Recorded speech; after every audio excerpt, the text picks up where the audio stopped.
we have the pamphlet on how to win the NBA Finals. We are going to now offer, from behind the very powerful microphones of Fox Sports Radio, some unsolicited, marginal basketball advice on how to finish the mission impossible and take the title back to South Beach. So let us discuss the question, and we will answer it right now. How can the Miami Heat, the underdog of the NBA, how can the Miami Heat pull it off and stun the basketball world and KO the Lakers? When you say it's impossible, that's public perception. That's not based in reality. The public is loading up and betting on the Lakers in game 1 of the finals, for example.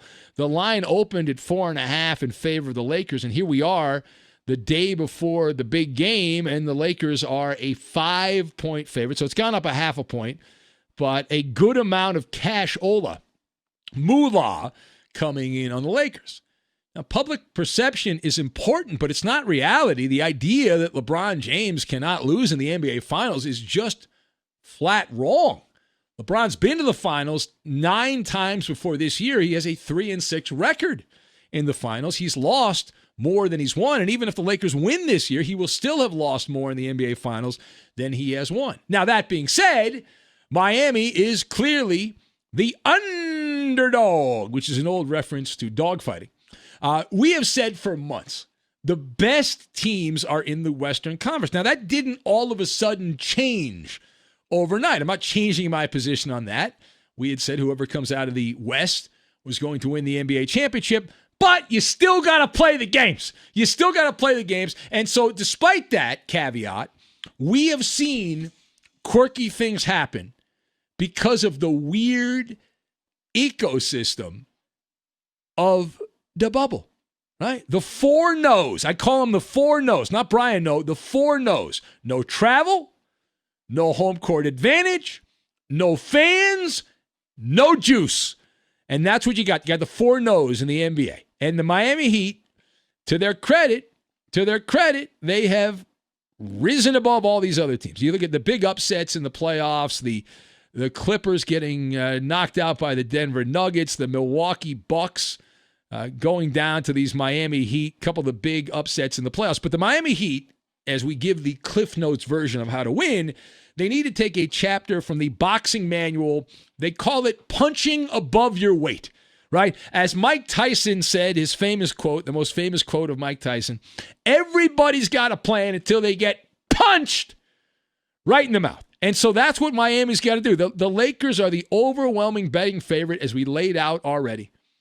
And if they start buying into that rat poison, and we hope they do, you can catch them sleeping. Now, that'll work for a game, but you got to win 4 games. So getting 1 game's not enough. We've seen them get lazy against Portland and against Houston and whatnot. Every man, woman, and child knows that the hard work will beat talent when talent doesn't work hard. So that obviously is one approach, but you can't bank on that being the way it's going to go, and these guys are just going to think that, hey, everyone's betting on us, the Lakers are going to win because blah, blah, blah, blah, blah. It's not true. Now, secondly, when you open up the Maller Book of Secrets, it's a holy book, the Maller Book of Secrets, the Miami Heat have a couple of avenues to attack, other than what we just said, punch them in the mouth and hope that they sleepwalk to the arena from their Mickey Mouse town that they're living in. The key thing for Miami is to test the fragility of the Lakers. Now, I believe this is a fragile team. Doesn't appear that way to the naked eye, but I believe that is the case. Now, we know they are a top-heavy roster. That is true. It's a 2-headed monster.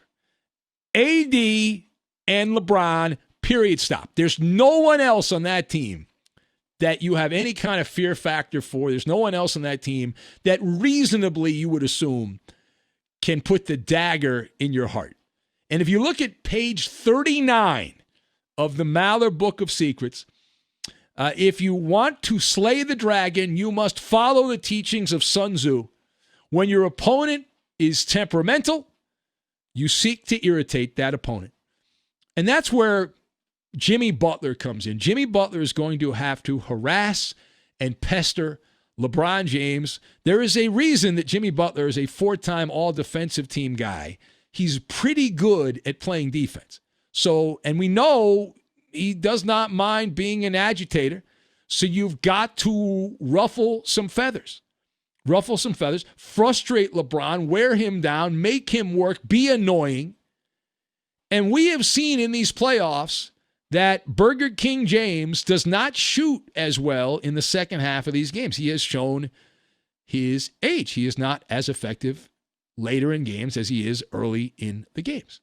So obviously there's more importance on the first half there, and you hope that LeBron, you wear him down in the second half. Now, meanwhile, let's bring into the chat Anthony Davis, the unibrow.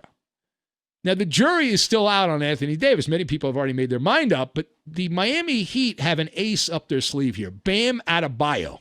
Bam! Goes Adebayo. He holds the key. Right? Two-headed monster. You got Jimmy Butler pestering LeBron James. You got Bam Adebayo. We know that Anthony Davis, even though he's 6'10", he plays like a guard. He plays like a little guy. He likes to shoot jump shots. He likes to stand out with the cool people, the cool kids, and shoot jump shots. He has not been, since he's been with the Lakers here, about being a rebounding machine. Certainly not in these playoffs. There have been a couple of games where Anthony Davis has either had 1 or 2 rebounds going to the fourth quarter or none. So that's not part of his plan. Right? That's not part of Anthony Davis's plan. Well, here's the deal. Bam Adebayo, he can take ownership. I can take ownership, look around the paint area, and say, this is mine here. I'm going to stake an ownership claim to this part of the court. That's the fun zone for Bam Adebayo. Become Mr. Clean. Own the glass. Limit the Lakers to 1 shot. That'll frustrate them as well. Now, the final thought. So if the Heat do all of the above, right? Jimmy Butler is annoying and a nuisance, and LeBron is fed up with Jimmy Butler. Jimmy buckets. That happens, and Bam Adebayo gets every single rebound, and dominates the game. Just kicks ass for Miami, right? Here's the problem. Miami is still at a disadvantage. Why? The NBA is a WWE type of league. If the Lakers start feeling it and they're facing the standing 8 count and they're against the ropes, you know what's going to happen? They'll text in a favor. So Jimmy Butler and Bam Adebayo and the guys from South Beach are going to have to overcome being shorthanded. And not just 6 against 5, 8 against 5.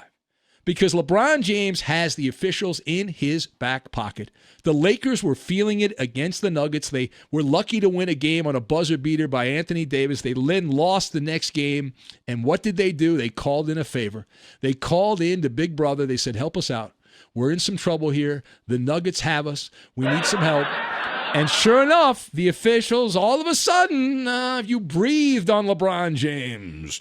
Foul! Oh, God. It's amazing. You can shoot fall-away jump shots and get a bunch of foul shots if the officials are in the tank for you.